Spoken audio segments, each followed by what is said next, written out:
Grace was kidnapped to save me, lost her fertility, trembled at the sight of men, and woke up every day without remembering me. I believed it for 10 years, until the day of Tiffany's coming-of-age celebration. She laughed, hugging Tiffany. It was just a fake kidnapping. Who'd want to have his child? Mom, that idiot still thinks he's so pure. I crushed the gift I'd prepared and informed Noah. The coming-of-age celebration is cancelled. Throw their belongings out. After unexpectedly discovering the truth behind my wife's kidnapping, I began my revenge. When we got married, Grace was kidnapped, even assaulted. While trying to save me, she subsequently lost her fertility and developed an extreme fear of men, screaming and fainting whenever one touched her. Every new day, she would even forget who I was. Doctors said it was post-traumatic stress disorder and advised adopting a child to soothe her. Grace and I personally selected a girl who bore a striking resemblance to her. I even personally hosted a coming-of-age celebration for this child, who wasn't even biologically mine. Her condition seemed to be improving. On the day of the coming-of-age celebration, I went to find her, bearing a carefully prepared gift. Instead, I saw her and Tiffany laughing with Leo, the male model, their arms around him. Mom, you really are something. Making that man dance around your finger, it's hilarious. Who'd want to have that man's child? I wasn't about to put all my eggs in one basket. If it weren't for promiscuity leading to uterine infection and infertility after I gave birth to you, I wouldn't have had to fake the kidnapping. But still loves you, even though I don't know who your biological father is. I found you the richest one. Once he dies, everything belonging to the Vance family will be yours. My body went cold. I informed Noah to cancel the coming-of-age celebration and to have all of Grace's belongings removed from the mansion. I also instructed him to schedule my divorce and terminate my adoption of Tiffany. Sir, are you truly going to do this? Grace's condition has just started to improve recently. She's even begun to remember you lately. My assistant looked at me, his eyes full of worry. Indeed, to appease Grace previously, I only dared to appear before her for an hour each day. More often, I met her demands over the phone. Noah had witnessed my pain every morning when Grace woke up and forgot me. I shook my head. I've made up my mind. Let's do it. Also, find a professional fund agent. I want to write my will today, in advance. All my property will be donated to impoverished rural areas after my death. And today is the anniversary of my parents' passing. What I should be holding is a commemoration ceremony, not a coming-of-age celebration for an adopted daughter. My assistant, seeing my resolve, could only call professional home organizers to handle it. But before dialing to schedule the divorce, he still notified Grace. Grace's reply, however, was the same as always. She didn't remember me, claiming she only married me for Tiffany, and didn't even know who I was. She treated me only as a doormat willing to support her. Before my assistant hung up, I heard Tiffany's worried voice, is really going to divorce? After's rejection, Noah could only proceed with scheduling the divorce as I instructed. Many people are divorcing these days, and the earliest appointment was 3 days away. Just as Noah finished throwing out the belongings, Tiffany returned. Seeing the mess on the floor, she widened her eyes. Dad, have you lost your mind? Today is my coming-of-age celebration. What do you mean by making it look like a funeral home? I stepped forward and unceremoniously slapped her. Today is the anniversary of my parents' passing, and it has nothing to do with you. From childhood, I had always cherished Tiffany. She rarely even got scolded, let alone hit. She covered her face, vowing to threaten me with cutting off our father-daughter relationship. The old me would have panicked and tried to appease Tiffany, but now, I just looked at her and handed her the official notice for the termination of the adoption. After all, I wasn't even keeping Grace, let alone this bastard adopted daughter. The moment she saw the notice, her lips trembled. You are already an adult, and I no longer have any obligation to support you. The adoption has also been cancelled. From today on, you will move out of the Vance residence. Tiffany tried to say something else, but the security guards, at my signal, escorted her out. Less than half an hour after she was thrown out of the Vance residence, Noah rushed back. Ms. Tiffany is with Ms. Grace. Ms. Grace just called. I picked up the phone, and a scolding voice came through. I don't care who you are, but since you are Tiffany's father now, you should support her. If you refuse to support Tiffany, you'll consider letting Tiffany get a different father. Grace spoke self-righteously, as if I were a heartless man who had abandoned her and Tiffany. I could guess why Grace thought this. After all, for her, I was even willing to acknowledge Tiffany, a daughter with no blood relation to me. Even today was the anniversary of my parents' passing, and for Grace, 5 years ago, I didn't hesitate to adopt Tiffany on such a day. People sometimes laugh when they are speechless, and I was no exception. Fine, do as you please. I hung up the phone and directed the movers to begin redecorating the mansion. In the afternoon, Noah came over, frantically holding his phone.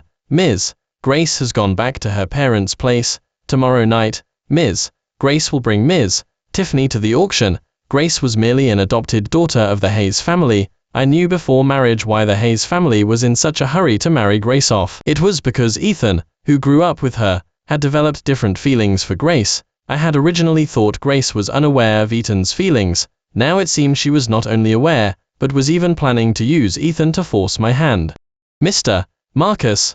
This was personally posted by Ms. Grace in her social media circle. She probably wants you to coax her. Noah looked hesitant, clearly afraid that I would go back on my decision regarding Grace. After all, there had been times when Grace pushed me to the brink, and we would fight, but every time Grace caused a scene, I would naturally go and appease her. I won't bring a female companion to tomorrow night's auction. Inform the host to cancel Tiffany's qualification, as well. Also, temporarily freeze the debit card I provided for her use. I gave the instructions, and Noah reluctantly put down his phone. After left, I casually scrolled through Grace's social media post. She was living a life of luxury and excess, showing no signs of being an invalid who needed to recover.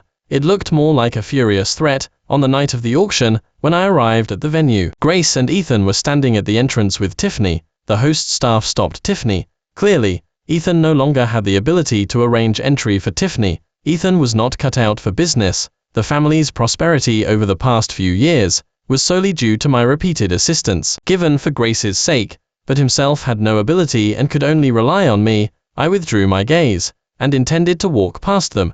Grace, however, grabbed my sleeve. Even though I don't know who you are, since you're Tiffany's father, you should be responsible. Her self-righteous demeanor made everyone in the venue turn to look at me. The family was prominent in Harbor City, so naturally, many people knew about my relationship with Tiffany. For a moment, murmurs spread through the crowd. They were talking about how deeply I had loved Grace before and how I had suddenly turned my back on her. A triumphant smile appeared on Grace's face. I suddenly remembered when she first had her incident. She was in a very private hospital, but when I went to visit her, a team of reporters appeared out of nowhere, under everyone's gaze. She also grabbed my hand like this. She told me that even though she didn't remember who I was, people around her had told her she got sick because of me, and I should be responsible for her. The reporters' murmurs then overlapped with the present. She had always tried to use public opinion to force me to yield. Didn't Tiffany tell you? She's merely my adopted daughter, and she's already over 18. Legally, I have no obligation to support her. So, everyone, the Vance family terminated the adoption with Ms. Tiffany yesterday. Tiffany's face instantly turned ashen and ugly. Before I publicly announced it, she could still rely on the Vance family's connections. But now, everyone present knew that Tiffany had gone from royalty to rags. How could she not panic? Seeing that Tiffany intended to cling to me, I quickly walked into the venue to avoid getting entangled with her. After I took my seat, Noah informed me that Ethan had brought Tiffany inside. I wasn't concerned. The highlight of tonight's auction was an original artwork. A prominent political figure had a fondness for art, and our company had a recent project that needed their connections. My goal was only this artwork. When the auctioneer announced the bidding for the artwork, I raised my paddle without hesitation. There was a bidding war until I made the final bid, 180 million. The venue instantly fell silent. Before coming, I had already asked Noah to estimate the value of this artwork. 180 million was the limit. However, to my surprise, Ethan's assistant next to him raised their paddle again. 200 million. Through the not-so-bright lights of the venue, I saw Tiffany sitting next to Ethan. She looked at me with venomous triumph. Only and Tiffany knew the purpose of this artwork for me. And with the Hayes and Vance families allied through marriage for years, their business ventures inevitably intertwined, was planning to make me a stepping stone for Ethan. I tugged at the corner of my lips, signaling Noah to bid higher. Dreams are wonderful, but the Hayes family had been weak for many years, barely surviving by relying on the Vance family. What made Tiffany think Ethan could overshadow me? Amidst increasingly pale face and Ethan's increasingly ugly expression, the artwork was successfully acquired by me. The auction ended, and as I was about to get into my car, passing by them, I overheard Ethan scolding Tiffany, "Didn't you say that Marcus would only bid up to 180 million at most? Are you trying to make me a scapegoat?" Tiffany sobbed and apologized profusely. Grace, with her arm wrapped around Ethan's, was practically clinging to him. She sweetly persuaded Ethan, saying Tiffany was just naive. As I walked past them, Grace didn't restrain herself at all. She even deliberately snuggled deeper into Ethan's embrace. She looked at me with triumph and disdain. "What are you doing here? Don't tell me trying to win me over and take me home. I am telling you, unless you give that artwork to my brother, I am not leaving with you." How could someone be so greedy? I was momentarily speechless. Ethan, seeing Grace taking my side, smugly held Grace tighter. I looked at Grace's no longer young face, feeling a faint sense of nausea in my heart. It seems Ms. Grace's symptoms of fearing men have improved. Perfect. I was worried your illness would delay the divorce. I've scheduled an appointment online. See you at City Hall in 2 days. Grace's face changed dramatically. She released Ethan and stood in front of me. Did I just go back to my parents' place with Tiffany for a visit? Marcus, don't go too far. I looked at her with a smirk, and she then realized she had misspoke. As she claimed, she didn't remember me at all, only knew I was Tiffany's father. So why did she know my name? It seems your illness is completely cured. If you don't show up at City Hall on time, then you'll receive a legal summons. I ignored Grace and strode away. The next day, Grace returned to the Vance residence with Tiffany. She easily opened the front door with the password. Standing in the living room, Grace looked at me with deep affection. "Marcus, I knew you still liked me. Even the front door password is still the date of our first meeting." I fell silent instantly. Back when we were dating, Grace clung to me, saying she felt insecure. She demanded that I not only remember her birthday, but also the day we first met, and that I set it as all my passwords. When I decided to break ties with Grace and Tiffany, there were too many things going on, and I forgot to change the password. "Marcus, my illness was actually cured a long time ago. I just didn't know how to face you then. After all, you've sacrificed so much for me, and yet I've hurt you for so many years. Since you still love me, why don't we just try to make things work between us?" Grace spoke tearfully, acting as if she loved me with all her heart, which irritated me. I stood up, wanting Noah to escort her out, but suddenly hugged me from behind. "Marcus, I am willing to give you another chance to take care of me. Don't you want to?" I took a deep breath, telling myself not to lay hands on a woman. I struggled to peel her off me. I pinched the bridge of my nose. "Grace, the day we first met, we were actually on a blind date. You had an argument with Ethan, which is why you agreed to the blind date, to spite him, right?" Grace's expression stiffened. She clearly hadn't expected me to know this, and she stammered, her lips trembling. But I chose you in the end, didn't I?" I thought about the things Noah had found out for me. In just 2 days since I decided to break up with Grace, Grace chose me because my parents died early. They could no longer restrain their daughter-in-law. Ethan's parents, however, were very strict. Even if she could marry Ethan, she wouldn't be able to live as freely as she did before marriage. Furthermore, Ethan's parents were still alive then. To become the Hayes family's daughter-in-law, she would have to undergo multiple physical examinations, but had been promiscuous behind Ethan's back and had multiple abortions. She couldn't pass the tests. In contrast, I was wealthier than Ethan, and even more self-disciplined, never involved in scandals. Naturally, I became her target. I exposed Grace's original plan right in front of her, and added, "Tiffany is your biological daughter, but not mine. If you don't want her to completely lose her future because of you, then take her and get out of my sight." Tiffany tugged at Grace's sleeve, her face full of pleading. Grace clearly hadn't expected that I had overheard everything. She said to Tiffany that day. She looked at me, then at Tiffany, bit her lip, and reluctantly turned to leave with Tiffany. After left, I let out a genuine sigh of relief. Once the divorce was finalized, I would be completely free of Grace. Thinking this, I prepared to inform Noah to cut off funding to the Hayes family. However, just as I picked up my phone, I received a text from Grace. "It was wrong of me to deceive you all these years, but I really was kidnapped because of you back then. My parents also took good care of you back then. For old time's sake, Please go easy on the Hayes family. Grace was right. My parents died early in a car accident, and the Hayes family parents did take care of me a lot. I pinched the bridge of my nose and agreed. On the day we went to City Hall for the divorce, Grace was dressed like a fragile white flower. The moment she saw me, she started to tear up. I don't want a divorce. The one I've always loved in my heart, she cried pitifully. But I found it annoying. However, before I could say anything, a group of reporters, who seemed to come out of nowhere, surrounded me. Mr. Marcus, we hear you're planning to divorce Ms.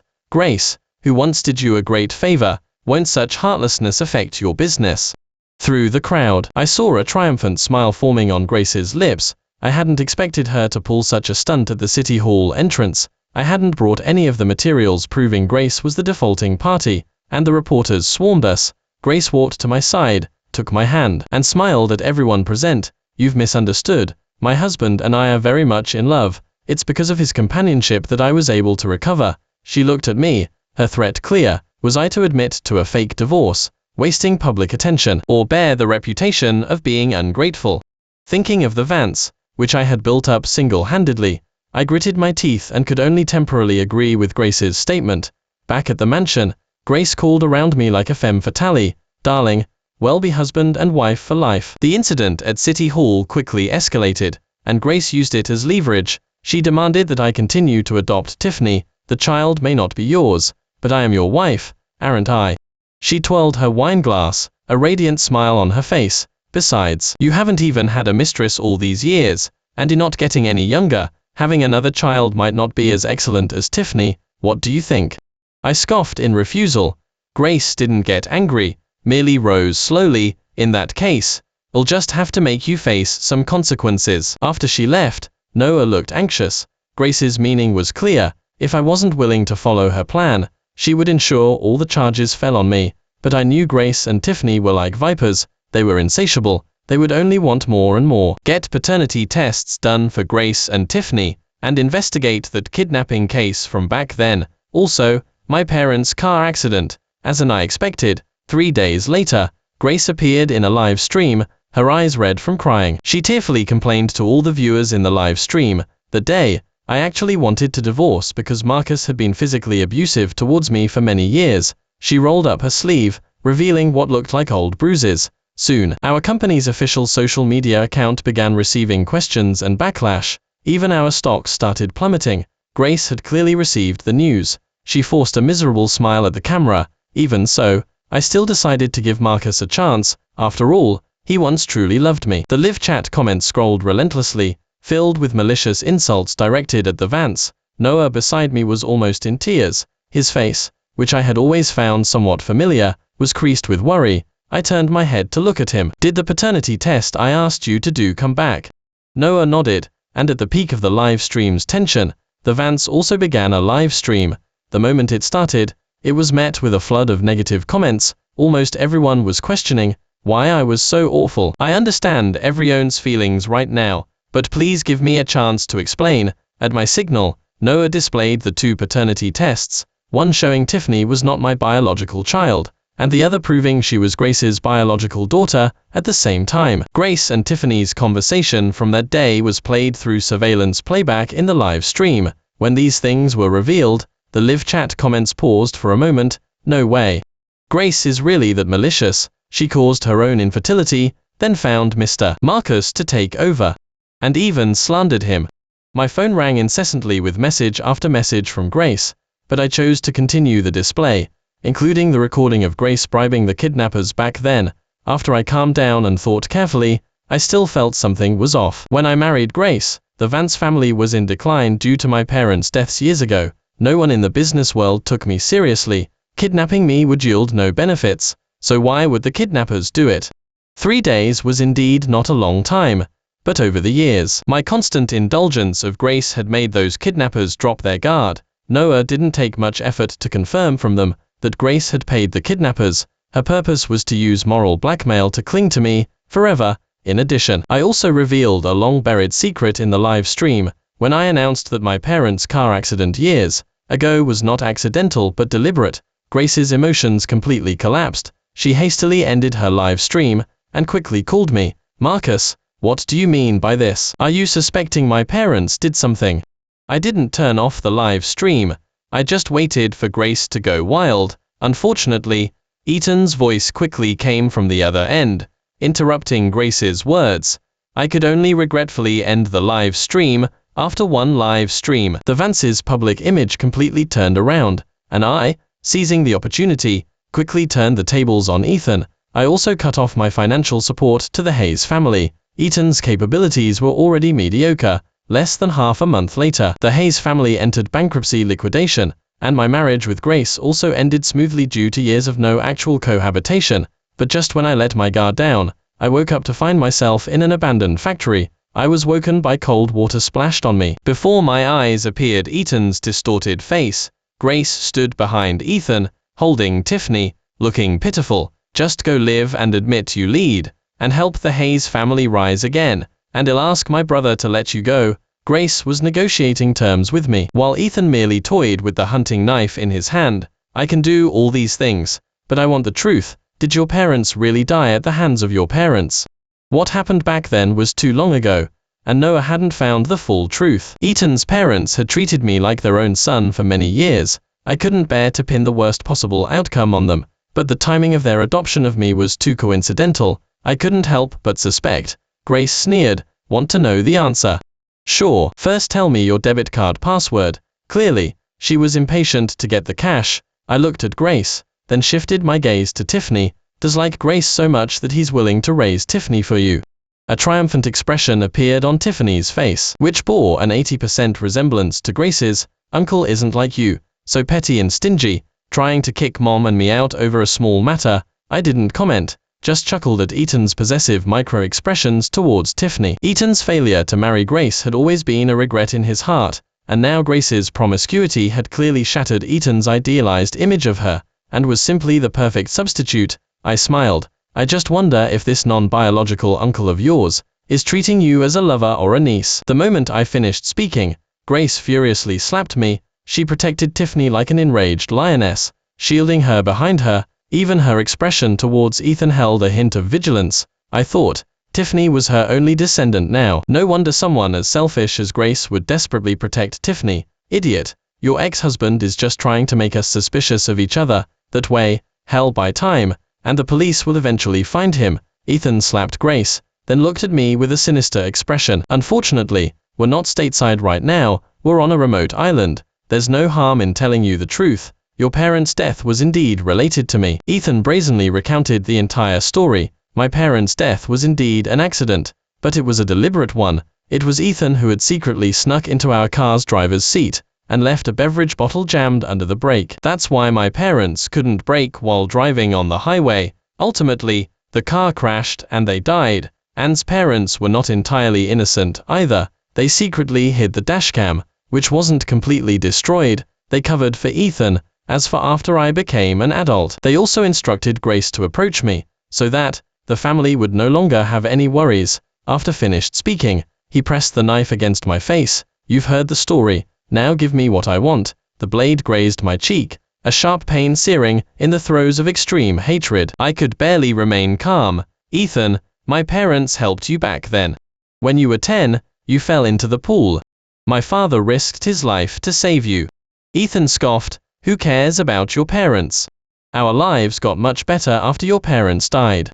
When your parents were alive, people preferred you at school and in business. Your father always overshadowed mine. He spat on me, a disdainful smile on his face. Amidst his repeated taunts, I finally learned the truth. The first people to arrive at the accident scene were not his parents, nor the police. It was Ethan and Grace. The car hadn't exploded yet. It was Ethan and Grace who poured gasoline on the car and set it on fire. My parents were burned alive by this brother and sister. Hatred and fury tormented me. I could barely breathe. Ethan just patted my face with the flat of the knife, as if teasing a puppy.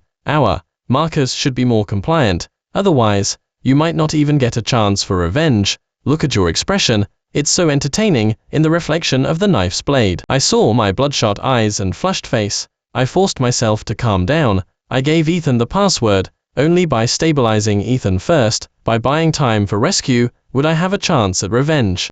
Otherwise, everything would be futile. Ethan quickly pulled out his phone and used online banking to make a large sum transfer via my facial recognition. As expected, my phone was also in their hands. The sound of a large sum transfer echoed. Soon, Ethan had the amount of money he wanted. The knife blade moved from my cheek to my throat. A truly naive, Marcus, now that I have the money, of course I'll eliminate the problem at its root first. Ethan grinned sinisterly, raising the knife to strike me. I instinctively closed my eyes. However, the next moment, the main door was kicked open with force. Ethan instinctively turned towards the door. In that instant of his distraction, I struggled and knocked him down. He ignored me, and armed police officers had already swarmed in. A gunshot rang out, and Ethan fell, shot in the thigh. Groaning in pain before me, Grace, holding Tiffany, pressed the knife back against my neck. Her expression was, "If you come any closer, I'll kill him."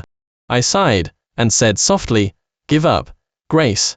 Deep down, you know it's impossible to get money from me successfully." From the moment I started to ruin the Hayes family, I had been constantly on guard against this brother and sister. After all, Grace and I were childhood sweethearts back then. We had been childhood friends. At first, when Grace started dating, I even helped cover for her. Back then, Grace always followed me and Ethan, always calling us bro, and I, having grown up together, were like brothers. Grace's expression was pale and twisted. She looked at me, tears falling uncontrollably. "Will you help me, please?" "Marcus, we did love each other once," as said. In the first few years of our relationship, Grace and I were indeed in love. I was young then, believing that true feelings wouldn't change. But from the beginning, true feelings were fleeting. Moreover, Grace had never given much of her true feelings to me. She knew all of her adoptive parents' plans. She also knew what she needed to do after marrying me. Yet, she wasn't even willing to fake a happy marriage for me. I looked at the police aiming their guns at Grace, and subtly nodded. Soon, Grace and Tiffany, like Ethan, were restrained by the police. After I was taken away by the police, an unexpected person was brought before me. Looking at Noah's distraught expression, some mysteries suddenly unraveled. For example, why my assistant, despite earning his salary from me, tried to stop my divorce from Grace repeatedly, and why my assistant's features had always seemed somewhat familiar to me, and why, despite me strengthening security and changing all passwords, Tiffany and Grace still managed to abduct me. I looked at Tiffany, then at him. I effortlessly found the striking resemblance between the two of similar age. So, Tiffany's biological brother. I pinched the bridge of my nose, and asked the police to take them all away. After returning stateside, before the court hearing, I went to see Grace. The moment she saw me, tears streamed down Grace's face. "Marcus, when it comes to the court hearing, can you help me? Even if it's just for the sake of what we had." I clasped my hands, looking at Grace through the glass. "Why do you ask the obvious? Your adoptive parents covered for Ethan, and even tried to use you to control me." My words made Grace lower her head and smile bitterly. She clearly didn't have much hope for this matter either. Then, she brought up Tiffany again, though was self-serving and heartless. Now, her greatest concern was still her daughter, Tiffany. "Tiffany isn't even involved in accessory to a crime. Please, help her." I neither agreed, nor refused, simply telling her that the criminal facts depended entirely on her own testimony, and were not something I could control. So, on the day of the trial, I had the pleasure of witnessing a perfectly executed spectacle of each other tearing apart. Grace even turned on Ethan. In court, she exposed Ethan. Ethan had actually known back then that leaving his beverage bottle jammed under the brake would cause such consequences. But because his parents often praised me in front of him, he deliberately caused the accident to make me face some consequences. Ethan's charges therefore increased by one. Sentenced for multiple offenses, he was sentenced to death and executed. Grace, in turn, took all the kidnapping charges upon herself. Ultimately, she was sentenced to life imprisonment, while Tiffany, due to lesser involvement, was only sentenced to a few years. I turned and left with my newly hired assistant. After leaving the courthouse, I drove to the cemetery and placed a bouquet of flowers for my parents. After the storm briefly subsided, I even leveraged this experience to elevate the Vance to a new level. Time passed quickly, and in the blink of an eye, it was time for Tiffany's release from prison. I sat in my car by the roadside, watching Tiffany, who looked much more weathered. Tiffany had reportedly shown good behavior in prison these past few years and had received parole.